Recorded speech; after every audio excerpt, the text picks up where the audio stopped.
Magandang umaga po mga kapatid sa bawat isa sa atin sa pangalan ng ating Panginoong Hesus. Narito po tayo sa ating pong segment Through the Lens of Grace.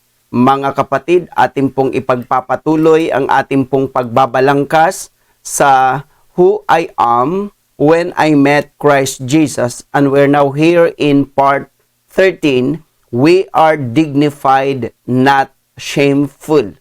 Mga kapatid, tandaan po natin, before we are shameful, but the moment we met Christ Jesus, we became dignified brethren in Christ. And again, ang ating pong binabalangkas at ang ating pong tinatalakay dito is all about the divine exchange that happened at the cross of Calvary, brethren in Christ.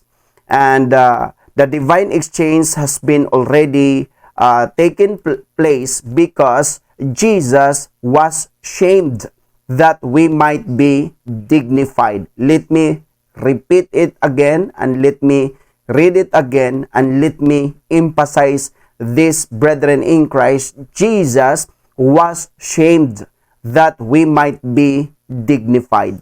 Mga kapatid, alam naman po natin nang tayo ay nasa kadiliman pa, tayo ay nasa kapangyarihan pa ni Satanas, at tayo ay makasalanan pa, we are all shameful because of what we have done in our lives. Subalit, ang kahihiyan na yan ay kinuha ng ating Panginoon at ito ay pinalitan niya ng karangalan or dignidad, mga kapatid, sa ating mga buhay. Kaya nga po, mga kapatid, don't look at yourself na ikaw ngayon ay nakakahiya pa, kundi look at yourself na ikaw ngayon ay dignified na in the sight of God, dahil again, the divine exchange has been taken place already. And let us read here in Isaiah chapter 50 verse 6, Tagalog ang Biblia. Aking ipinain ang aking likod sa mga mananakit, at ang aking mga pisngi sa mga bumabaltak ng balbas. Hindi ko ikinubli ang aking mukha sa kahihiyan at sa paglura. And in Amplified Version, Isaiah 56, I gave my back to thy smiters and my cheeks to those who plucked off the hair. I hid not my face from shame and spitting. So here, brethren in Christ, makikita po natin na hindi ho ikinubli ng ating Panginoon ang kanyang mukha sa kahihiyan, mga kapatid. And again, dapat si Jesus ang hindi dapat ipahiya dahil wala naman siyang nagawang kasalanan, wala naman siyang nagawang kamalian, mga kapatid. Subalit, tulad ng sinasabi po natin, na tayo ay naroon sa kalagayang yaon, si Jesus po ang nakaranas ng gayong kalagayan upang maibalik sa atin ang dignidad, mga kapatid. Now, let us define the word kahihiyan or shame, brethren in Christ. The word shame in Hebrew word, brethren in Christ, ay kelmima. Ibig sabihin, kilima, meaning insult, reproach, ignominy. Pag sinabing ignominy, humiliation. And literally, disgrace, and it translated confusion, dishonor, reproach, shame. Again, the word shame in Hebrew word ay kelima, meaning insult, reproach, ignominy, meaning humiliation. So Jesus was humiliated, Jesus was insulted, and Jesus was dishonored, and Jesus was put to shame, brethren in Christ, for our sake, para po ating maranasan. Again, mga kapatid, dahil tayo ang nakagawa ng transgression, iniquities, and sins, tayo dapat ang napapahiya. Subalit si Jesus ang napahiya para po sa bawat isa sa atin. And dagdag pa ho natin mga kapatid, kaya saan si Jesus inilagay sa madlang kahihiyan, of course when he was crucified on the cross. Let us read here in Hebrews chapter 6 verse 6, Tagalog ang Biblia. At saka nahiwalay sa Diyos ay di maaaring baguhin silang muli sa pagsisisi, yamang kanilang ipinapapakong muli sa ganang kanilang sarili ang anak ng Diyos, which refers to our Lord Jesus Christ, at inilalagay na muli siya sa hayag na kahihiyan. And in Amplified Version, Hebrews 6:6, if they then deviate from the faith and turn away from their allegiance, it is impossible to bring them back to repentance. For because while as long as they nail upon the cross the Son of God, which I said it refers to our Lord Jesus Christ, afresh as far as they are concerned, and are holding him up to contempt and shame and public disgrace. Kaya brethren in Christ, Jesus was put to shame when he was hung on the cross.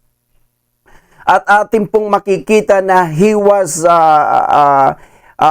disgraced in public, brethren in Christ. Grabe. Bakit? Dahil mga kapatid, yung ating pong nakikitang mga imahe ngayon ng crucifixion ng ating Panginoong Hesukristo ay mayroon pa hong saplot ang ating Panginoon.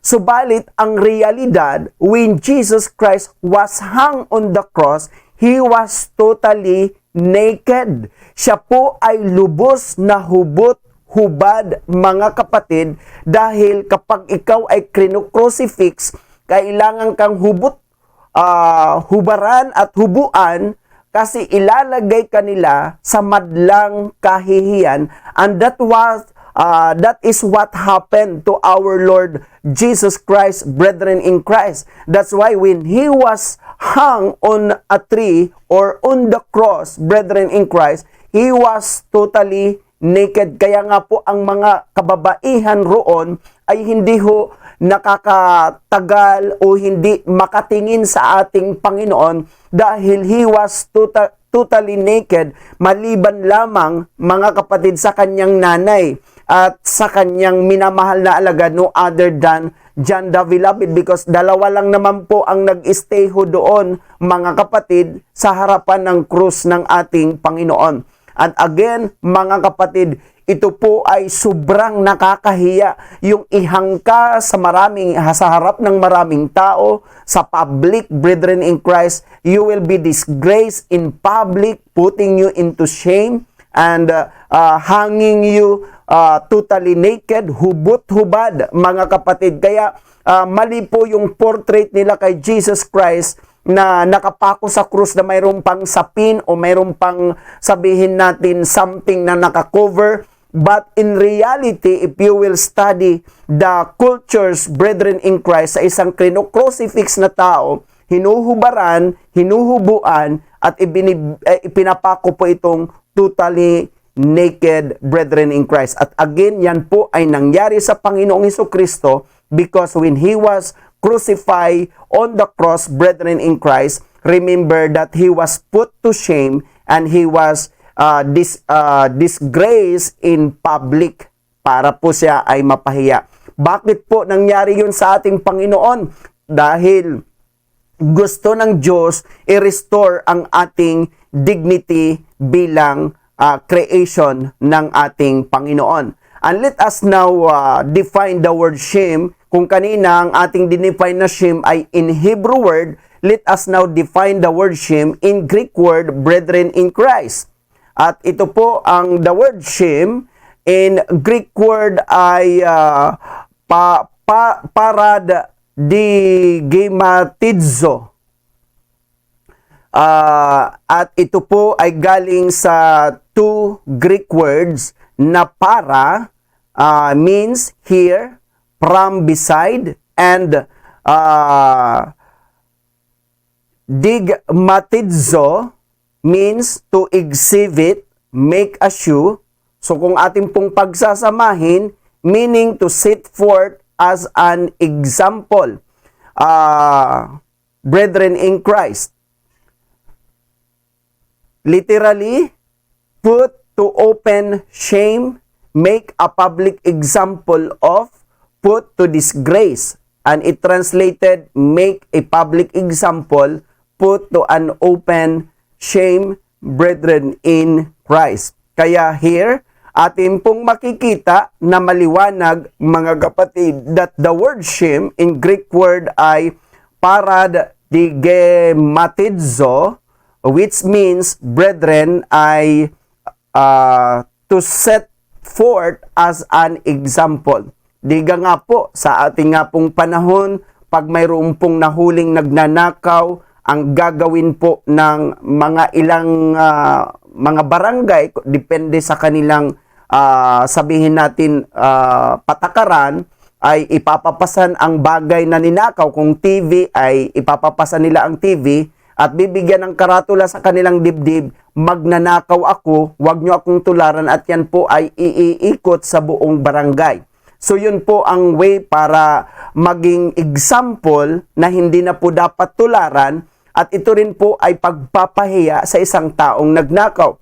Subalit sa Hudyo, mga kapatid, para ikaw ay ipahiya, ay kapag ikaw ay ipinapako sa krus, brethren in Christ, of course, ilalagay din ang karatula sa ulunan mo kung bakit ikaw ay naipako sa krus, at of course, brethren in Christ, ikaw ay ilalagay sa madlang kahihiyan. Kaya yun po, mga kapatid, ang definition ng Hebrew word at saka Greek word, brethren in Christ, sa salitang shame.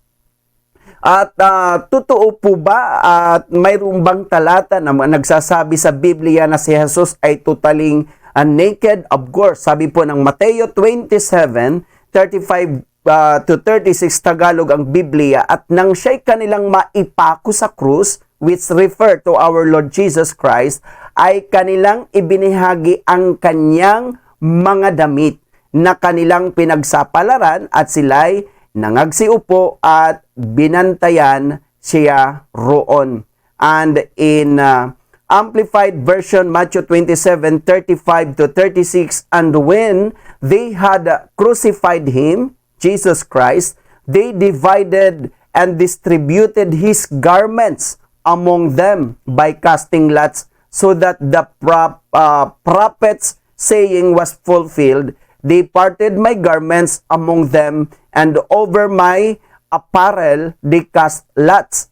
Then they sat down there and kept watch over him. So dito, mga kapatid, ay alam naman po natin na pinagsapalaranan nila ang damit ni Jesus, at hindi lang damit, garments, lahat ng saplot ng ating Panginoon ay kanilang pinagsapalaran. So meaning, again, hinubaran si Jesus. That's why Jesus Christ was totally naked, brethren in Christ, and he was disgraced in public, brethren, and he was put to shame for our sake, brethren in Christ. Now, tatlong bagay ang ating pag-aaralan kung paano pa nila ipinahiya ang ating Panginoong Hesukristo.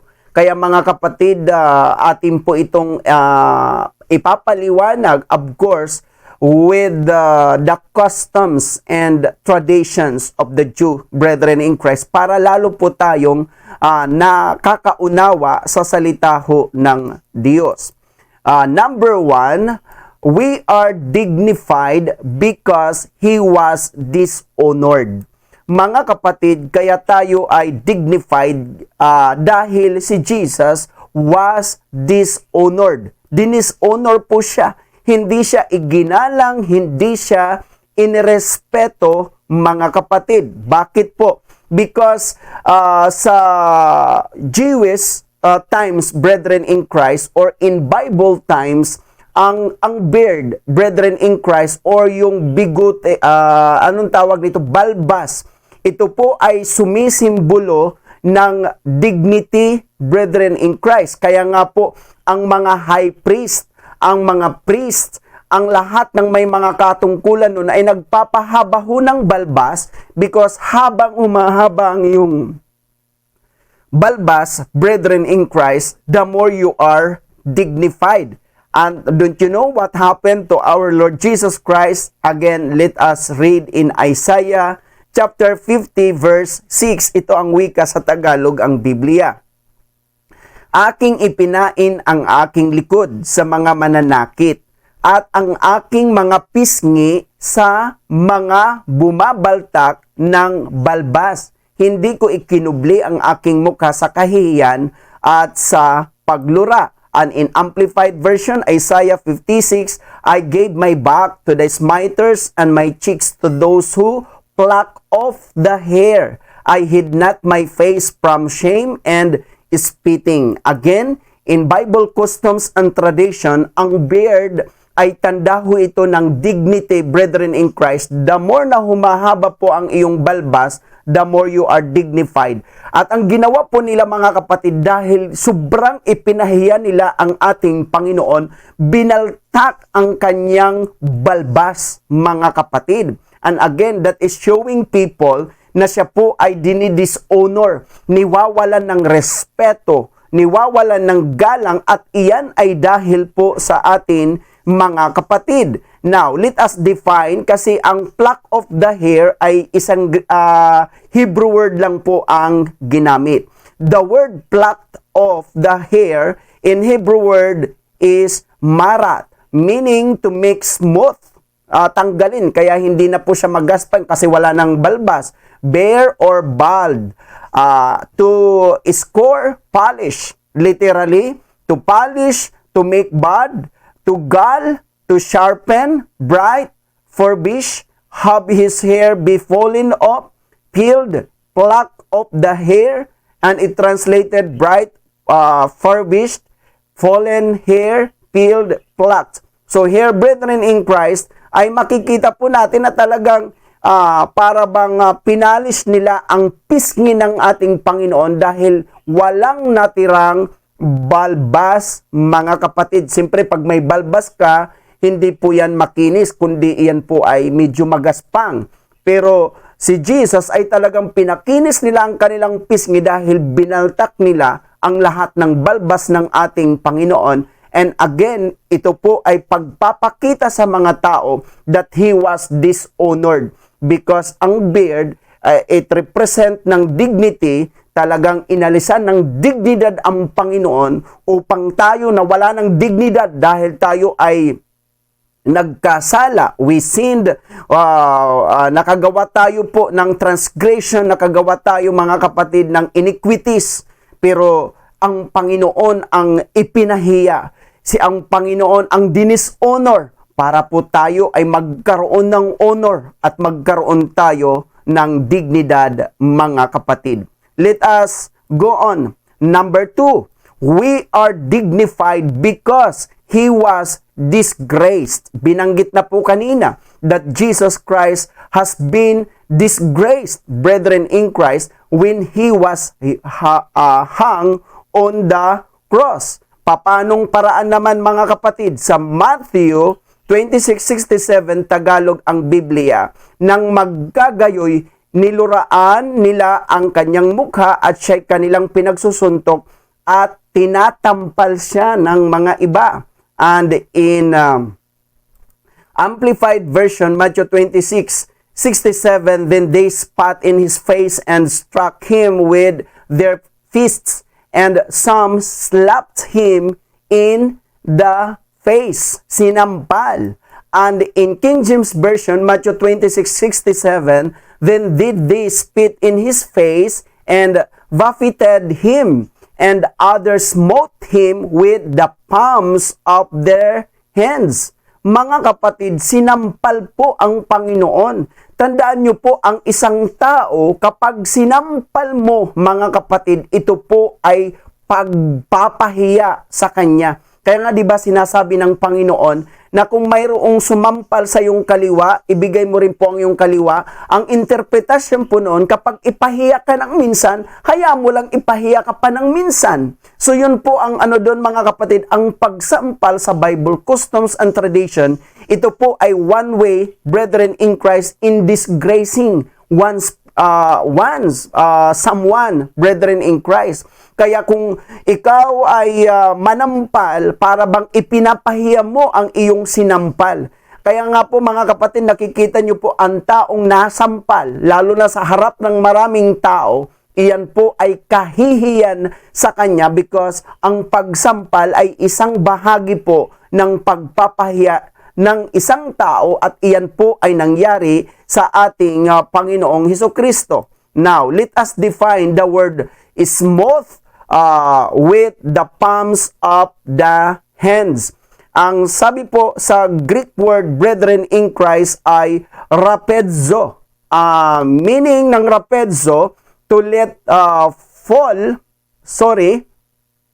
the word rapedzo ay galing po ito sa repo. Ibig sabihin to let fall, to wrap, and meaning to strike with a rod or to strike with the palm of the hand. Literally, to slap, strike, smite with the palm of the hand, to slap with the palm of the hand, and translated palms, smite, smote, brethren in Christ. Kaya makikita po natin again, the word smote with the palms of the hands in Greek word is rapedzo, which means, brethren, to strike with a rod, to strike with the palm of the hand. Kaya si Jesus sinampal, mga kapatid, ng mga tao na parabang talagang ipinahiya siya, mga kapatid, sa madlang kahihiyan.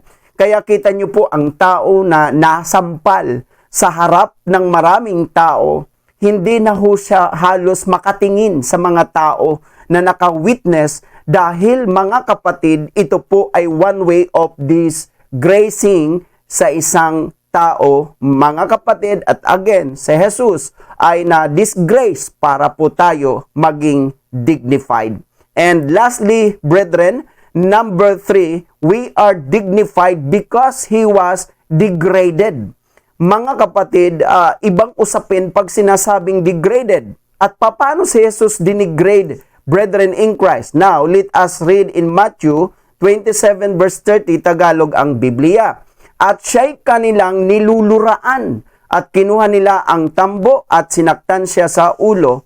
And let us read here in Amplified Matthew 27:30, and they spat on him and took the reed or staff and struck him on the head. So dito is spat on him. And in King James Version, Matthew 27:30, and they spit upon him and took the reed and smote him on the head. So here, brethren in Christ, duraan. Alam nyo po na ang pagdura at pag dinuraan mo ang isang tao, ito ay one way ng pagpapahiya sa iyo, mga kapatid. Kaya kita nyo po, yung duduraan ka sa pisngi, hindi ba yan pagdidegrade sa iyo, pagbababa ng pagkatao mo, mga kapatid? Kaya nga po, mga kapatid, malaking usapin. Pwede kang maipabarangay, pwede ka, mga kapatid, maihabla dahil sa pagdura mo sa sa mukha ng isang tao. Kaya in Bible times, in Bible customs and tradition, ang pagdura sa mukha ng isang tao is one way of degrading, brethren in Christ. Now, let us define the word spit. The word spit in Greek word, brethren in Christ, ay taken M2. Pag sinabing M2 ay galing sa dalawang Greek word na N, ibig sabihin ng N, on or upon, and sa isang Greek word pa ho na to, ibig sabihin to spit. Kaya pag pinagsama mo po ang N at saka to, meaning to spit upon. Literally, to spit at, to spit on, and it translated spit upon, spit on, or spitted. So Jesus Christ ay dinuraan sa muka. At remember, hindi lang isang dumura sa kanya.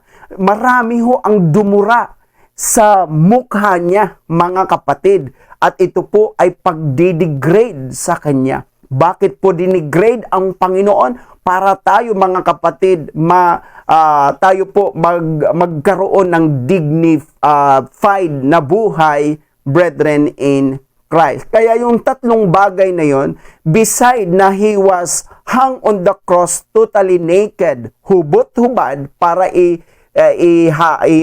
ilagay siya sa madlang kahihiyan, siya po ay dinishonored sa pamamagitan, mga kapatid, ng pagbaltak ng kanyang balbas. Siya po, mga kapatid, ay dinisgrace sa pamamagitan ng pagsampal sa kanya, and He was degraded sa pamamagitan ng pagdura sa kanyang mukha, mga kapatid. Kaya nga po, ang sinasabi nga po sa Hebrews 12:2, sabi po ng Tagalog ang Biblia, na masdan natin si Jesus na gumawa at sumakdal ng ating pananampalataya na siya, dahil sa kagalakang inilagay sa harapan niya, ay nagtiis ng krus na niwalang bahala ang kahihiyan. Ibig sabihin, hindi pinansin ng Panginoon ang kahihiyan na kanyang naranasan at umupo sa kanan ng luklukan ng Diyos. Mga kapatid, basahin natin uli with understanding na masdan natin si Jesus na gumawa at sumakdal ng ating pananampalataya, the author and finisher of our faith, na siya dahil sa kagalakang inilagay sa harapan niya. Alam niyo po kung bakit niwalang bahala ng Panginoon ang kahihiyan? Kasi ikaw ang kagalakan na inilagay ng Diyos sa harapan niya, na kapag na-accomplish niya ito, mga kapatid, it is a joy for our Lord Jesus Christ until He seated at the right hand of the Father. Let us read in Amplified Version, Hebrews 12:2, looking away from all that will distract to Jesus, who is the leader and the source of our faith, giving the first incentive for our belief, and is also its finisher, bringing it to maturity and perfection.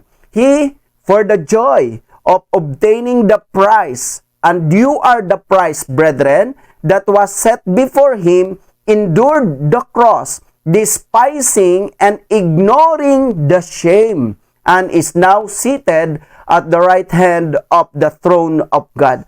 Grabe ang ating Panginoong Hesukristo, mga kapatid, na niwalang bahala niya ang kahihiyan at pagpapahiya ng mga tao sa kanya dahil nakatuon siya sa iyo. You are the prize. Ikaw ang kagalakan na inilagay ng Diyos sa harapan niya.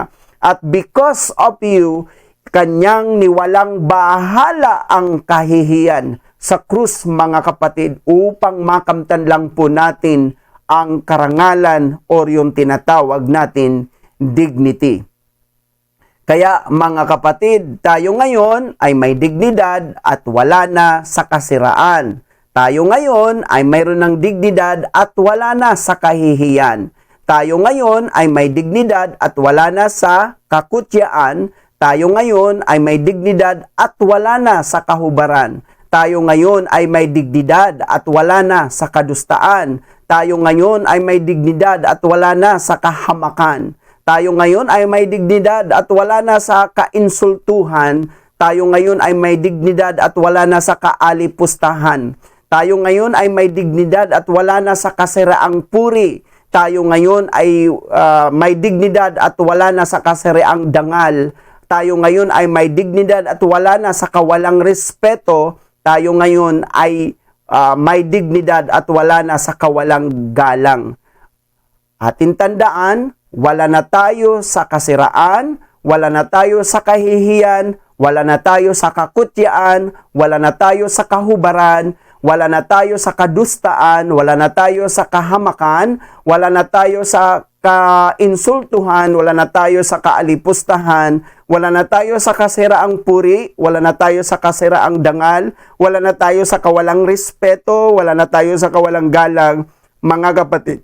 dahil tayo ngayon ay mayroon ng dignidad sa ating Panginoon.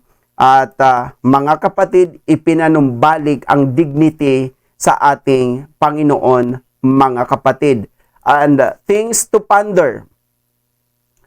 The measure the degraded Jesus is also the measure we are dignified in Jesus. Let me read it again.